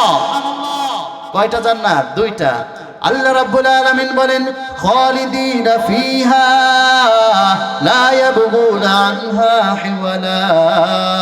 আমি আল্লাহ তাআলা যাকে একবার এই জান্নাতুল ফিরদাউসের মধ্যে ঢুকাবো, আর কোনোদিন কখনো সেই জান্নাত থেকে তাকে আর বের করব না। সুবহানাল্লাহ। চিরদিনের জন্য আমাকে আপনাকে জান্নাত দিবেন। শুধু তাই নয়, পবিত্র কুরআনুল কারীমের 16 নম্বর পারা খুলেন। 16 নম্বর পারার সূরাতুল মারিয়ামের 96 নম্বর আয়াতে কারিমা খুলেন, আল্লাহ রাব্বুল আলামিন সেখানে বলেছেন, শোনো শোনো, যারা ঈমান আনার পরে নেক আমল দ্বারা নিজের জীবন সাজাবে, আল্লাহ রাব্বুল আলামিন তাদেরকে 2টা জান্নাতুল ফেরদাউসের মালিক বানিয়ে দিবে স্থায়ীভাবে। শুধু তাই নয়, আল্লাহ রাব্বুল আলামিন এই আয়াতে কারিমা যখন নাযিল করলেন, নবী আলাইহিস সালাতু ওয়াস সালামের কাছে সাহাবায়ে কেরাম বসা ছিল। সাহাবায়ে কেরাম প্রশ্ন করলো, ইয়া রাসূলুল্লাহ, ইয়া হাবিবাল্লাহ, আপনি যে এইমাত্র বললেন যারা নেক আমল করবে ঈমান আনার পরে স্বয়ং আল্লাহ তাদেরকে ভালোবাসবে, ইয়া রাসূলুল্লাহ, ইয়া হাবিবাল্লাহ, যে আল্লাহকে আমরা দেখি নাই, যে আল্লাহকে না দেখে আমরা ঈমান এনেছি, সেই আল্লাহর ভালোবাসাটা কিরকম হবে আমরা তো জানি না, এইটার একটু ব্যাখ্যা করে আমাদেরকে বুঝিয়ে দেন। আল্লাহর নবী বললেন, শোনো শোনো, যখন কোনো বান্দা দুনিয়াতে নেক আমল করে, সাথে সাথে সেখান থেকে ফেরেশতারা আল্লাহ রাব্বুল আলামিনের চেম্বারে চলে যায়, আরশে আজিমে চলে যায়। ফেরেশতারা সেখানে গিয়ে আল্লাহকে বলতে থাকে, ওগো আল্লাহ, এই মানুষকেই তো আমরা সৃষ্টি করতে নিষেধ করেছিলাম। ওগো আল্লাহ, তোমার বান্দা দেখো, তোমার জান্নাত না দেখে, তোমার জাহান্নাম না দেখে, তোমার নবীকে না দেখে,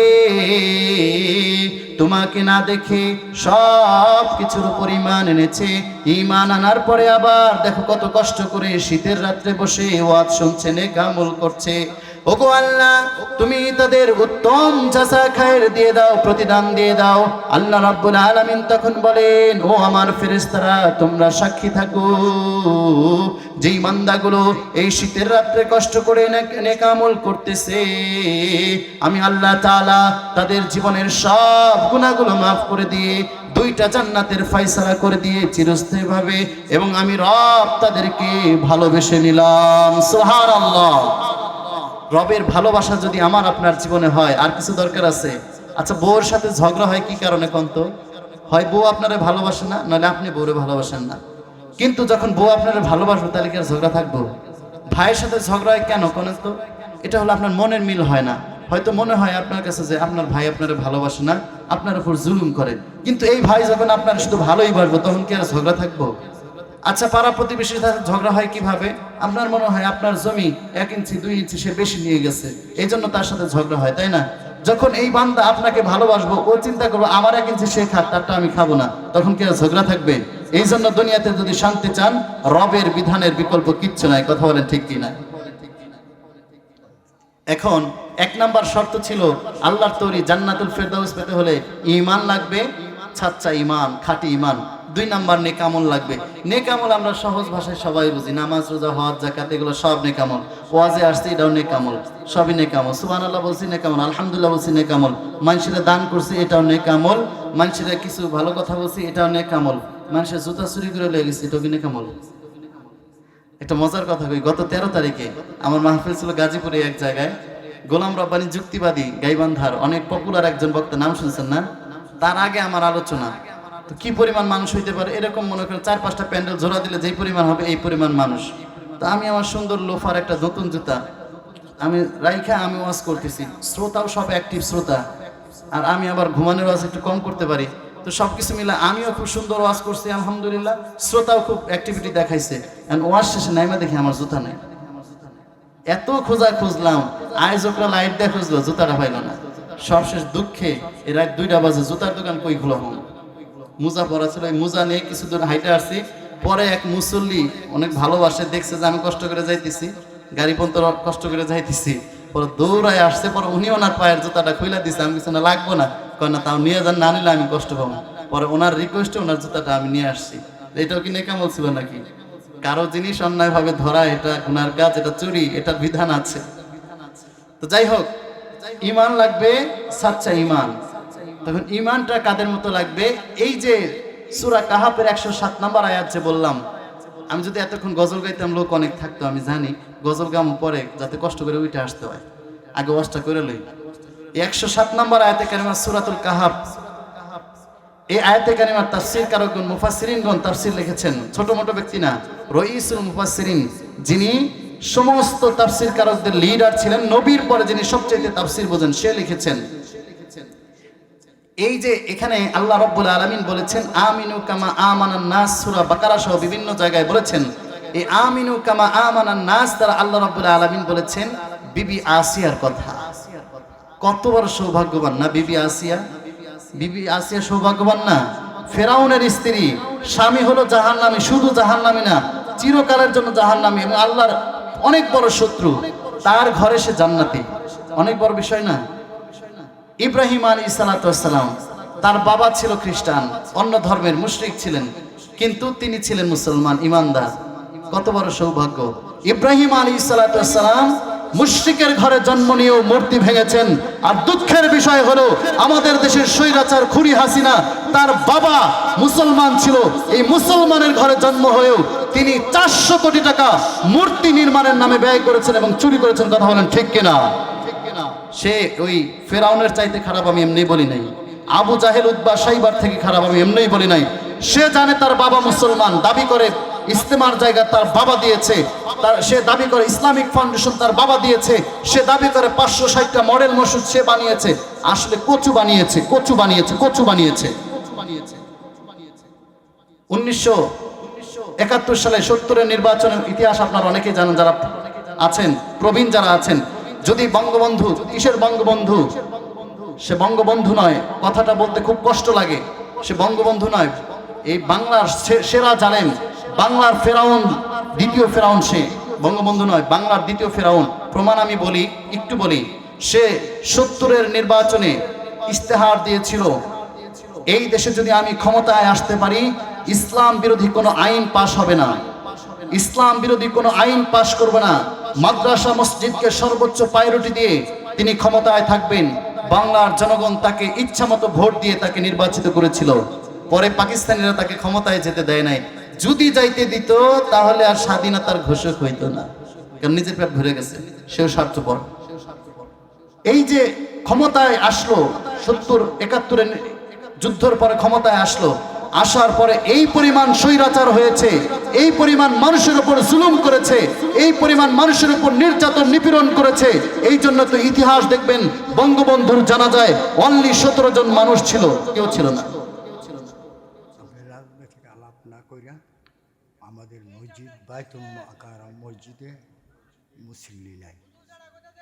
বাইতুল মুকাররম আমাদের বাইতুল বাদেবারেঙ্গা মসজিদে কোনো লোক আসে না। আচ্ছা, এটা বলবো না। চাচা বলেছে যে একটু মুসলির ব্যাপারে ওয়াজ করতে, এটাও বলবো ইনশাআল্লাহ। চাচা বুঝেন আর কি, অসুবিধা নেই। শুনেন, এইরকম নির্যাতন মানুষের উপর করেছে, যার কারণে তার জানাজায় এত বড় নেতা অনলি 17 জন মানুষ ছিল, লাশটা পড়েছিল, কেউ দেখতেও যায় নাই। কি পরিমাণ ভালো মানুষ ছিল। আর আমাদের ওলামা একরাম একজন মারা গেলে কি পরিমাণ লোক হয়। চট্টগ্রামে মানুষ মারা যায়, নেত্রকোনা থেকে জানাজা পড়তে যায়। আমি মিথ্যা বললাম? সেই বিবারিয়া জুবাইর আহমদ আনসারী রহমাতুল্লাহ আলাইহি করোনার সময় মারা গিয়েছে। হাজার হাজার লক্ষ লক্ষ মানুষ পুলিশের বাধা অপেক্ষা করে তারপরে সেই জানাজায় অংশগ্রহণ করেছে। কথা বলেন ঠিক কিনা? কত বড় নেতা। তার মেয়ের বেলাতে একই দশা হইল। এত দেশের জন্য উন্নয়ন করলো। আসলে যত বড় উন্নয়নের নাম কইছে তত বড় দোষী। যারা বিবি আসিয়ার মতো ঈমান আনতে পারবে নিশ্চয়ই আল্লাহ তাআলা তাকে জান্নাত দিবেন। সুবহানাল্লাহ। মাস্তানার মতো যারা ঈমান আনতে পারবে নিশ্চয়ই তারা জান্নাতি হবে। এবং এই আয়াতের সর্বশেষ মুফাসসিরিনগণ ব্যাখ্যা করেছেন সাহাবা একরামের কথা। যারা সাহাবা একরামের মতো ঈমান আনতে পারবে অবশ্যই সে যদি গরিব হয়, সে যদি ক্ষমতাহীন হয়, সে যদি দেখতে অসুন্দর হয়, সে অবশ্যই জান্নাতি হবে। কথা বলেন সুবহানাল্লাহ। বিবি আসিয়ার ঈমানটা কি ক্যাটাগরির ছিল এটা জানা দরকার আছে। আমরা জানি বিবি আসিয়া আলাইহিস সালাম, বিবি আসিয়া ফিরআউনের স্ত্রী ছিলেন। ফিরআউন নিজেকে রব দাবি করত, কিন্তু তার স্ত্রী তাকে রব হিসাবে মানত না। বিবি আসিয়া চুপি চুপি ইসলাম গ্রহণ করে চুপি চুপি আল্লাহ তাআলার ইবাদত বন্দেগী করত। ইবাদত বন্দেগী করতে করতে বিবি আসিয়ার যে কর্মচারী, যে কাজের মেয়ে ছিল মাস্তানা, সেই মাস্তানা একদিন ফেরাউনের মেয়ে ছিল, সেই মেয়ের মাথা আশ্রিয়ে দিচ্ছিল। আশ্রাতে আশ্রাতে একটা সময় চিরুনিটা ফ্লোরে পড়ে গেল, নিচে পড়ে গেল। যখন নিচে পড়ে গেল, সাথে সাথে মাস্তানাও যেহেতু ইমানদার ছিল, ইন্না লিল্লাহ পড়লেন। ইন্না লিল্লাহ পড়ার সাথে সাথে এই ফেরাউনের মেয়ে বলতেছে, মানিল্লাহ, তুমি কোন রবের নাম নিলা, কোন আল্লাহর তুমি নাম নিলা? আল্লাহ তো আমার বাবা, রব তো আমার বাবা, তুমি কার নাম নিলা? তখন এই মাস্তানা যেহেতু ঈমান এনেছে, মিথ্যা কথা বলা যাবে না। মাস্তানা বলে, ও ফেরাউনের মেয়ে, শোনো শোনো, আমি এমন এক রবের নাম নিয়েছি, যেই রব আমার রব, তোমার রব, তোমার বাবার রব, তোমার 14 গোষ্ঠীর রব, আমি সেই আল্লাহর নাম নিয়েছি। এইবার দৌড়ে গিয়েছে ফেরাউনের মেয়ে ফেরাউনের কাছে। ও বাবা, ও বাবা, তুমি কোথায় আছো, কি করছো? তোমার ঘরের কাজের মেয়েটা, সেও তো তোমার উপর ঈমান আনে নাই, সেও তো তোমাকে রব হিসাবে স্বীকার করে না, সেও তো তোমাকে প্রতিপালক হিসাবে মানে না। ফেরাউন বলে, কি বলে, এত বড় সাহস কিভাবে সম্ভব? এইবার মাস্তানাকে ডাকা হলো। মাস্তানাকে ডেকে বললে, ও ফেরাউন, ফেরাউন, তুমি আমাকে ডেকেছো কেন? ফেরাউন বলে, ও মাস্তানা, তুমি আমার কাজের মেয়ে, বিশ্বস্ত কাজের মেয়ে, তোমাকে বড্ড বেশি ভালোবাসি। ও মাস্তানা, কি শুনলাম তুমি নাকি আমাকে রব হিসাবে মানো না? কেন মানো না? কি কারণে মানো না? যদি না মেনে থাকো তাহলে কিন্তু তোমার মৃত্যুটা নিশ্চিত হয়ে যাবে। এইবার এই মাস্তানা বলল, ও ফেরাউন, তুমি দুনিয়ার মালিক হতে পারো, দুনিয়ার মনিব হতে পারো, আমি যেই রবের ওপর ঈমান এনেছি, ঈমান তো ছাড়বো না, জীবন দিয়ে দিতে পারি, কিন্তু ঈমানকে ছাড়বো না। এইবার ফেরাউন এই মাস্তানার 3টা সন্তান ছিল, এই 3টা সন্তানকে সামনে আনলো। তার চাকর বাকরদেরকে বলে দিল, ও কে কোথায় আছো? বিশাল ড্যাগে, বিশাল কড়াইয়ে এবার তোমরা তেল গরম করো। এই মাস্তানা যদি ঈমান না ছাড়ে, তাহলে তার এক একটা সন্তানকে এই গরম তেলের মধ্যে দিয়ে তাকে কিমা বানিয়ে মেরে ফেলবো। যেই কথা সেই কাজ। এক একটা সন্তানকে যখন উত্তপ্ত তেলের মধ্যে মেরে দিচ্ছে, কিছুক্ষণ পরেই সেই শরীর থেকে গোশতগুলো আলাদা হয়ে যাচ্ছে। এই পর্যায়ে ফেরাউন বলতেছে, ও মাস্তানা, এখন কি তোমার ঈমান ছাড়বা না? সর্বশেষ কোলের যে শিশুটা ছিল, এই শিশুটাকে যখন ফেরাউন তার বাহিনী দিয়ে তেলের মধ্যে মারতে যাচ্ছে, এই শিশুটা তেলে পড়ার আগ মুহূর্তে মাকে সান্ত্বনা দিয়ে বলে, ও মা, তুমি কেঁদো না, কেঁদো না, জান্নাতে আল্লাহ রাব্বুল আলামিন আমাদেরকে দেখা করাবেন, তোমার আমার হাসরের ময়দানে দেখা হবে, অতএব তুমি কেঁদো না, এটা উত্তপ্ত তেল নয়, এটা তো জান্নাতের বাগান, টেনশনের কোনো কারণ নাই, জান্নাতের বাগানে আমি যাচ্ছি, তুমিও একটু পরে আসবে, কোনো অসুবিধা নাই। সুবহানাল্লাহ। এবার তাকে মানলো না, ছোট বাচ্চাটাকেও তেলের মধ্যে দিল, সব শেষ। এবার মাস্তানাকে বলল, ও মাস্তানা, তোমার 3টা সন্তানকে আমি মেরে ফেললাম, তোমার 3টা সন্তানকে মেরে ফেললাম, সব শেষ, তুমি যদি একটু ঈমানটা ছেড়ে দাও, তোমাকে অন্তত বাঁচিয়ে রাখবো, তুমি বেঁচে থাকলে কত সন্তান আসবে। তখন মাস্তানা কি বলেছিল জানেন? আরে ফেরাউন, তুমি শোনো, আজকে যদি আমি মরে যাই দুনিয়াতে, আজকে হলেও মরবো, কালকে হলেও মরবো, কিন্তু আজকে যদি ঈমান আনার কারণে মরে যাই, তাহলে আমি শহীদ হব, আমি জান্নাত পাবো, আল্লাহর ভালোবাসা পাবো, তুমি আমাকে শহীদ করো, কোনো অসুবিধা নাই, তবে তোমার স্ত্রীও কিন্তু ঈমানদার। সুবহানাল্লাহ। স্ত্রীকে বিবি আসিয়া, বিবি আসিয়া, বিবি আসিয়া ঈমানদার। এইবার তো ফেরাউনের মাথা গরম, মাস্তানাকেও মেরে ফেললো, বিবি আসিয়াকে ডাকলো, কি গো, সব জায়গায় যদি দাম না থাকে, অন্তত বউয়ের কাছে তো স্বামীর দাম থাকা চাই, বউয়ের কাছে স্বামীর দাম থাকা চাই না? তো কি হয়েছে? তুমি নাকি ঈমান আনো নাই আমার প্রতি? না, আনি নাই তো। কেন আনবো? তুমি কি আল্লাহ নাকি? আল্লাহ তো যে আমাকে বানাইছে, যে আমাকে লালন পালন করতেছে, তোমাকে লালন পালন করতেছে, সে। সব শেষ, বিবি আসিয়াকে অত্যাচার করা হলো। মেরে মুহতারাম, আমি বলতে চাই যে এই যে বিষয়টা, ঈমান যদি তাদের মতো হয় যে ঈমানের সামনে কোনো কিচ্ছু না, আমার সবার আগে ধর্ম বড়, দল বড় নয়, আমার সবার আগে ধর্ম বড়, ব্যক্তি বড় নয়, আমার সবার আগে ঈমান বড়, কোনো ব্যক্তি কোনো দল বড় নয়, কোনো মত বড় নয়, ধর্ম যেখানে ঠিক আছে সব সেখানে ঠিক আছে। কথা বলেন ঠিক কিনা? সূরা ইখলাস আপনারা সবাই পারেন, সূরা ইখলাস পারেন? এই সূরা ইখলাসটা সাইজে একটু ছোট, তাই না? আক্ষরিক দিক দিয়ে, শাব্দিক দিক দিয়ে একটু ছোট, তাই না? কিন্তু তার মানে কি সূরা ইখলাসের ফজিলত কম? মোটেও না। হযরতে আয়েশা সিদ্দিকা রাদিয়াল্লাহু তাআলা আনহার নাম আপনারা শুনেছেন, যিনি নবীর প্রিয় একজন স্ত্রী ছিলেন। আয়েশা সিদ্দিকা রাদিয়াল্লাহু তাআলা আনহা বলেন, একবার নবী কিছু সেনাবাহিনী দিয়ে এক দেশে যুদ্ধের জন্য পাঠিয়ে দিলেন। পাঠিয়ে দেওয়ার পরে সেখানকার মধ্যে যাকে দলনেতা বানিয়ে দিয়েছেন সে সেখানে 5 ওয়াক্ত নামাজ পড়ায়, কিন্তু 5 ওয়াক্ত নামাজে সে সূরা ইখলাস তেলাওয়াত করে। যখন যুদ্ধ শেষ হলো, নবীর কাছে আসলো।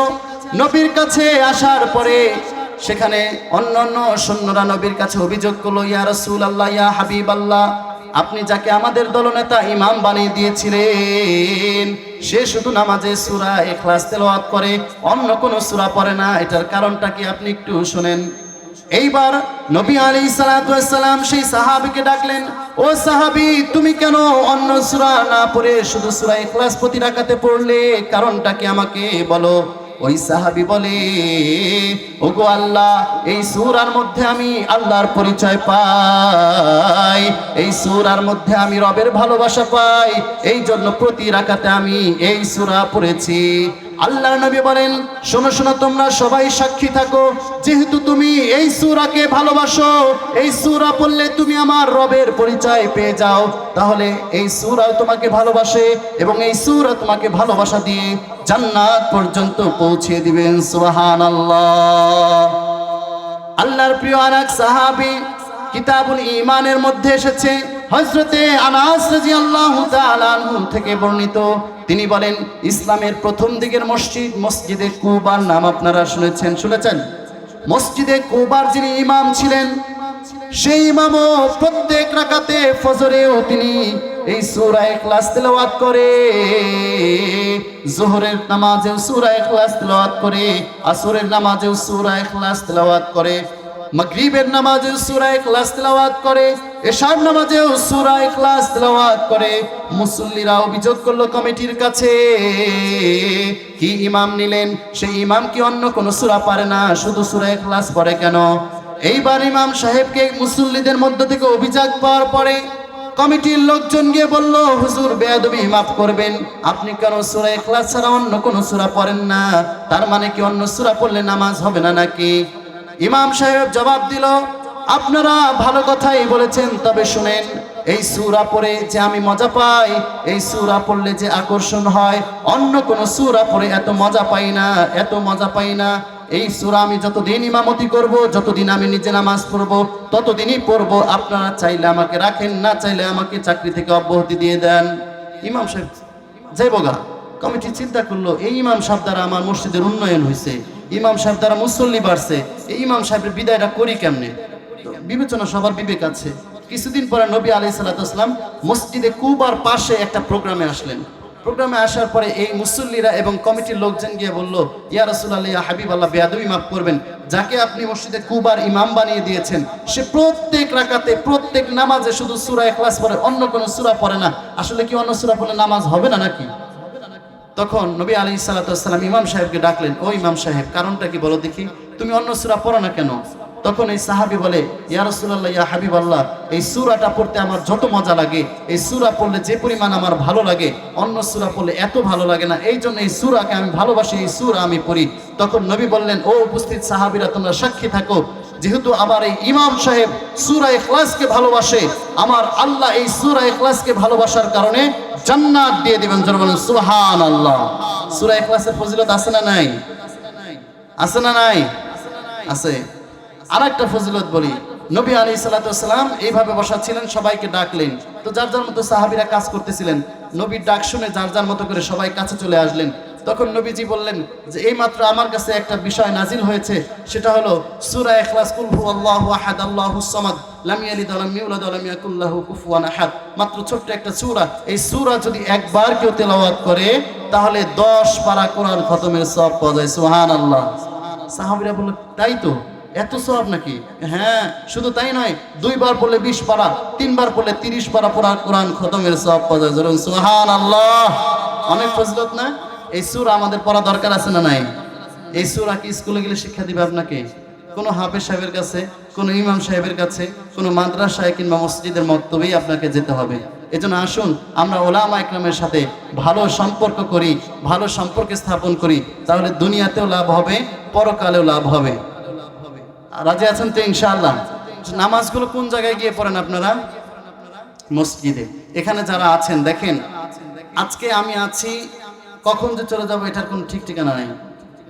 যদি টাকার বলে কেউ বেঁচে থাকতো, তাহলে পৃথিবীতে অনেক কোটি কোটি টাকার মালিক আছে, তারা বেঁচে থাকতো।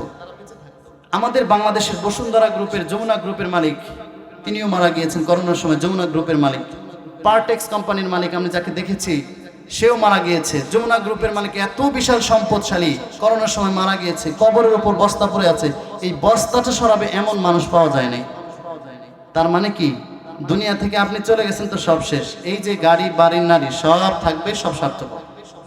দুনিয়াতে কিচ্ছু আপনার পক্ষে না, সব স্বার্থপর।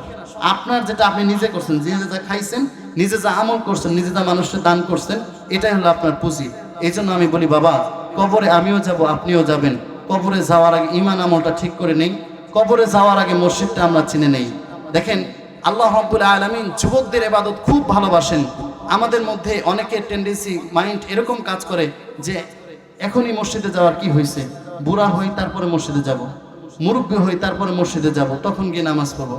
বিশ্বাস করেন, আমাকে জড়িয়ে ধরে একজন বৃদ্ধ বাবাজি এমনভাবে কান্না করেছে আর বলেছে, বাবাজি ভুল করেছে, জীবনে অনেক ভুল করেছি, যুবক বয়সে আমি মসজিদে যাই নাই, এখন রুকু করতে গেলে ঠিক মতো রুকু করতে পারি না। রুকু করা যায়, বৃদ্ধ বাবাজিরা করতে পারেন, কষ্ট হয় না? সেজদা করতে গেলে লং টাইম সেজদায় থাকলে কোমর ব্যথা হয়ে যায়, করতে পারি না। এই সেজদা, এই রুকু আর যুবককালের রুকু সেজদা কি এক নাম হতে পারে? কখনোই নয়। যুবকের ইবাদত আল্লাহ তাআলা খুব পছন্দ করেন। দেখেন আমাদের সাথে কত যুবক ছিল, তারা আজকে দুনিয়াতে নাই। কত মুরব্বী বাবা যে ছিল, আজকে দুনিয়াতে নাই। যাদের সাথে আমরা একসাথে পড়াশোনা খেলাধুলা করেছি, তারা আজকে দুনিয়াতে নাই। অনেকেই চলে গিয়েছেন, আমাদের পরিচিত মানুষগুলো দুনিয়া থেকে চলে গিয়েছেন। তারাও তো আশা ভরসা নিয়েছিল, দীর্ঘদিন আমি বাঁচবো, দীর্ঘদিন আমি দুনিয়াতে থাকবো। আজকে তারা নাই, আমি আপনি সবাই চলে যাব। এজন্য আসুন, দুনিয়া থেকে চলে যাওয়ার আগে আমার ইমানটাকে সাচ্চা করার জন্য আমি মসজিদমুখী হই। মসজিদে গিয়ে অন্তত পক্ষে 5 ওয়াক্ত নামাজ ইমাম সাহেবের পিছনে পড়লে আমার কেরাত শুদ্ধ অশুদ্ধর মাসালাটা পরে আসবে, ইমাম সাহেবের কেরাতই আমার কেরাত হয়ে যাবে। অন্তত ফরজ নামাজগুলোতে আমি বেঁচে যাব। রাজি নাই? আর রাজি আছি না ইনশাআল্লাহ ভাইরা আমার? যদি ইমানটাকে আমরা সাচ্চা করতে চাই, আমরা যদি প্রকৃত ইমানদার হতে চাই, সবার আগে আমাদের নামাজটা ঠিক করতে হবে। রাজি আছেন তো ইনশাআল্লাহ? রাজি আছেন তো ইনশাআল্লাহ? আপনারা সাহাবীর নাম শুনেছেন, খুবাইব রাদিয়াল্লাহু তাআলা আনহুর নাম শুনেছেন আপনারা? নবীর প্রিয় সাহাবী ছিল, যিনি নবীর প্রেমে নিজের জীবন উৎসর্গ করেছেন। হযরতে খুবাইব রাদিয়াল্লাহু তাআলা আনহুর নাম আপনারা শুনেছেন। হযরতে খুবাইব রাদিয়াল্লাহু তাআলা আনহু যখন ইসলাম প্রচার করার জন্য নবীর আদেশে 10 জন ব্যক্তি নিয়ে এক দেশে গেলেন, যাওয়ার পরে ওইখানকার লোকগুলো এতটাই নিষ্ঠুর, এতটাই পাষাণ ছিল, তাদেরকে কবুল না করে, তাদের দাওয়াত কবুল না করে খুবাইবের সাথে থাকা বাকি 9 জন সাথীকে নৃশংসভাবে হত্যা করলো। হত্যা করার পরে এবার খুবাইবকে বলল, ও খুবাইব, তোমার ব্যাপারে আমাদের কাছে তথ্য আছে, তুমি বড় ঈমানদার, তোমার ঈমান বড় সত্য, তোমার ঈমান বড় কড়া, তোমাকে এইভাবে হত্যা করা যাবে না, তোমাকে নিষ্ঠুরভাবে নির্যাতন করে করে, অত্যাচার করে করে মারা হবে। খুবাইবকে একটা বন্ধ ঘরে রাখা হলো, যেই ঘরের মধ্যে আলো বাতাস যাওয়ার পর্যাপ্ত ব্যবস্থা নাই, এবং কোনো খাবার দেওয়া হলো না, পানিও দেওয়া হলো না, যাতে খুবাইব ক্ষুধার কাতরে পিপাসায় না খেয়ে মারা যায়, সেখানে ধুকে ধুকে মারা যায়। 1 দিন 2 দিন 3 দিন যাওয়ার পরে এই কাফেরদের একজন মেয়ে ছিল, নাম তার সুমাইয়া। এই সুমাইয়া জানালার ফাঁক দিয়ে লুকিয়ে লুকিয়ে দেখে এই নবীর সাহাবী না খেয়ে কিভাবে জীবিত থাকে। এই সুমাইয়া জানালার ফাঁক দিয়ে লুকিয়ে লুকিয়ে দেখে নবীর প্রিয় সাহাবী খুবাইব কি ধরনের ফল খাচ্ছে। জান্নাত থেকে ফল আসছে আর খাচ্ছে, জান্নাত থেকে পানি আসছে আর খাচ্ছে। এই সুমাইয়া দৌড়ে গেল তার বাপ চাচাদের কাছে, গিয়ে বলল, ও বাবা, ও চাচা, তোমরা যাকে মারতে চাও, নবীর প্রিয় সাহাবী খুবাইব তো এমন আল্লাহর উপর ঈমান এনেছে যেই আল্লাহ তাকে বদ্ধ ঘরের মধ্যেও খাবার খাওয়ায়, বদ্ধ ঘরের মধ্যেও পানি খাওয়ায়, এমন আল্লাহর উপর খুবাইব ঈমান এনেছে। এইবার তো কাফের মুশরিকরা আরো চেতা, আরো গরম। কি ব্যাপার, আমরা কষ্ট দিয়ে তাকে মারার চেষ্টা করলাম, তার আল্লাহ তাকে সেখানেও খাবার খাওয়ায়। ঠিক আছে, এবার আর ওইভাবে না, নগদ মেরে ফেলবো, দেরি আর করবো না। পরামর্শক্রমে খুবাইবকে ধরে আনা হলো 3 রাস্তার মোড়ে। আনার পরে খুবাইবকে বলা হলো, ও খুবাইব, তুমি যদি ঈমান না ছাড়ো তাহলে এই যে শুলি দেখতেছো, এই শুলির মধ্যে তোমাকে চড়ানো হবে এবং তোমাকে নৃশংসভাবে হত্যা করা হবে। বলো তুমি তোমার ঈমান ছাড়বে কিনা? খুবাইব বলে, না, জীবন দিতে পারি, কল্লা দিতে পারি, কলিজা দিতে পারি, ঈমান ছাড়বো না। এবার কাফের মুশরিকরা বলে, ও খুবাইব, জীবনের শেষ ইচ্ছা বলো, একটু পরেই তোমার মৃত্যু হয়ে যাবে। খুবাইব পরে, যেই রবের উপর ঈমান আনার কারণে আজকে আমার এই পরিণতি, যেই নবীর উপর ঈমান আনার কারণে আজকে আমার এই পরিণতি, শোনো, আমি ওই নবীর তরিকায়, ওই আল্লাহর জন্য 2 রাকাত নামাজ আমি পড়তে চাই। সুবহানাল্লাহ। কাফেররা বলল, ঠিক আছে, সারা জীবনই তো নামাজ পড়লে, কিন্তু তোমার মৃত্যু তো আজকে নিশ্চিত। না হয় আজকে 2 রাকাত নামাজ পড়বে, কোনো অসুবিধা নাই। ঠিক আছে 2 রাকাত নামাজ পড়ে নাও। নবীর প্রিয় সাহাবী খুবাইব 2 রাকাত নামাজ সুন্দরভাবে পড়তেছিলেন। হঠাৎ করে মনে হয়ে গেল, আজকে যদি আমি নামাজে লম্বা কেরাত পড়ি তাহলে এই কাফের মুশরিক বেঈমানরা মনে করবে মুসলমানরা মৃত্যুকে ভয় পায়। আসলে তো ঈমানদাররা কখনোই মৃত্যুকে ভয় পায় না, কারণ ঈমানদাররা জানে মৃত্যু আর জান্নাত মাঝখানে একটা সেতু। মৃত্যুটা হলো একটা সেতু, এই সেতুটা পার হলেই মুমিনরা জান্নাতে চলে যাবে। খুবাইব এই চিন্তা করে নামাজকে শর্ট করে নামাজ শেষ করে দিলেন। এইবার কাফের মুশরিকরা বলল, ও খুবাইব, ও নবীর প্রিয় সাহাবী, তুমি তো এত শর্ট করে নামাজ পড়ো না, এত তাড়াতাড়ি নামাজ পড়ো না, তুমি কি মরণের ভয়ে তাড়াতাড়ি নামাজ শেষ করেছো নাকি? এবার খুবাইব বলে, না, ও কাফের মুশরিকরা, শুনো, তোমরা যেন এই কথাটা আমাকে না বলতে পারো, এই জন্যই আমি শর্টে নামাজ শেষ করেছি। তবুও তো তোমরা এই কথা বলেই ফেললে। মুসলমানরা কখনো মৃত্যুকে ভয় পায় না, যাও আমার মৃত্যু দিয়ে দাও, কোনো অসুবিধা নাই। এইবার খুবাইবকে শুলিতে চড়ানো হলো। শুলিতে চড়িয়ে ডান হাতে পেরেক মারা হলো, বাম হাতে পেরেক মারা হলো, ডান পায়ে পেরেক মারা হলো, বাম পায়ে পেরেক মারা হলো। এরপরে খুবাইবকে বলতেছে, ও খুবাইব, শেষবারের মতো বলছি, তুমি তোমার ঈমানটাকে ছেড়ে দাও, না হলে তোমাকে এখন আমরা নৃশংসভাবে রক্তাক্ত করে হত্যা করব। খুবাইব বলে, কি ব্যাপার, তোমরা কি আমাকে বিশ্বাস করছো না? আমি আমার ঈমানটাকে ছেড়ে দেব না, জীবনটাকে ছেড়ে দিতে পারি, তোমাদের যা ইচ্ছা তাই করো, কোনো অসুবিধা নাই, কোনো অপরাধ নাই। তখন কাফের মুশরিকরা তাদের যুবকদেরকে বলল, কার কাছে তলোয়ার আছে, কার কাছে তীর আছে, কার কাছে খঞ্জর আছে, যার কাছে যেই অস্ত্র আছে সেই অস্ত্রগুলো দিয়ে এই নবীর সাহাবীকে আঘাত করতে থাকো। চতুর্দিক থেকে যখন বৃষ্টির মতো আঘাত শুরু হয়ে গেল, একটা পর্যায়ে খুবাইব রাদিয়াল্লাহু তাআলা আনহুর শরীর থেকে অতিরিক্ত রক্তক্ষরণের কারণে রক্তাক্ত অবস্থায় জ্ঞান হারিয়ে ফেললেন। জ্ঞান হারিয়ে যাওয়ার সাথে সাথে কাফের মুশরিকরা চিন্তা করলো মরেই যাবে, মরে যাওয়ার আগে লাস্ট একটা অফার তাকে ঘোষণা করি। তারা বলল, ও নবীর সাহাবী, শোনো, এই মুহূর্তেও যদি তোমার ঈমানটাকে ছেড়ে দাও তাহলে তোমাকে উন্নত চিকিৎসার ব্যবস্থা আমরা করব। এই মুহূর্তে যদি ঈমানটা ছেড়ে দাও তাহলে গাড়ি লাগলে গাড়ি দেব, নারী লাগলে নারী দেব, টাকা ধন সম্পদ লাগলে তাও দেব, কোনো অসুবিধা নাই। তুমি তোমার ঈমানটা যদি ছেড়ে দাও, আচ্ছা যাও, তোমার ঈমান ছাড়া রাখবে না। সর্বশেষ তুমি শুধু এতটুকু বলো, তুমি তোমার নবীর জায়গায়, অর্থাৎ তুমি যেই কষ্টের জায়গায় আছো এই জায়গায় আমার নবী আসুক। এটা এক ধরনের গালি। এই কথাটা বললেই তোমাকে আমরা ছেড়ে দেব, সমস্ত ধরনের সুযোগ সুবিধা দেব। সাথে সাথে নেতিয়ে পড়া খুবাইব মাথা সোজা করে বলল, ও আহমকের দল, ও কাফের দল, তোমরা কি বলো? আমার আল্লাহ যদি আমাকে 100 বার এইভাবে জীবন দেয়, আর 100 বার যদি তোমরা আমাদের মরণ দিয়ে দাও, এইভাবে মৃত্যু দিয়ে দাও, আমি 100 বার মরণকে বরণ করে নেব, মৃত্যুকে বরণ করে নেব, কিন্তু আমি বেঁচে থাকতে আমার নবীর গায়ে একটা সুইয়ের কাঁটা বিঁধবে, একটা কাঁটার আঘাত করবে, এটা আমি খুবই বরদাস্ত করতে পারবো না। সুবহানাল্লাহ। ওলি আল্লাহর বাংলাদেশে নাস্তিকদের ঠাঁই হবে না, বিরাউলিয়ার বাংলাদেশে মুরতাদদের ঠাঁই হবে না, নবীজির দুশমনেরা পাবে না রেহাই, পাবে না, ঠিক না? এই ওলি আল্লাহর দেশে, 360 আউলিয়ার দেশে কোন কাফের মুশরিক, কোন নাস্তিকরা আমার নবীকে নিয়ে কখনো ব্যঙ্গাত্ব করবে, আর আমরা বসে থাকবো না। কথা বলেন ঠিক কিনা?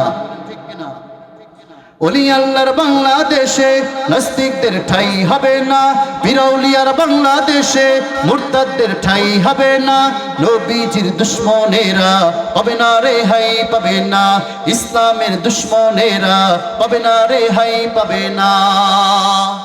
এক ফোঁটা রক্ত দেহে থাকতে মুসলমান সইতে পারে না বিশ্ব নবীর অপমান, ঠিক না? এক ফোঁটা রক্ত দেহে থাকতে মুসলমান সইতে পারে না বিশ্ব নবীর অপমান। নবীজিকে দিলে আঘাত এ প্রাণে আর সহে না, নবীজিকে দিলে আঘাত এ প্রাণে আর সহে না, নবীজির দুশমনেরা পাবে না রেহাই, পাবে না, ইসলামের দুশমনেরা পাবে না রেহাই, পাবে না। কথা বলেন ঠিক কিনা? যে কথাগুলো বললাম, আল্লাহ পাক আমাদের সবাইকে বোঝার, আমল করার তৌফিক দান করুক, আমাদের ঈমান এবং আমলকে সর্বদা স্বচ্ছ রাখার তৌফিক দান করুন, সকলে বলে আমিন। ভালো ঈমান, পারফেক্ট ঈমান এবং সৎ আমল নিয়ে, নেক আমল নিয়ে আল্লাহ তাআলা আমাদের সবাইকে মৃত্যুবরণ করার তৌফিক দান করুন, সকলে বলে আমিন। আখির দাওয়ানা আলহামদুলিল্লাহি রাব্বিল আলামিন।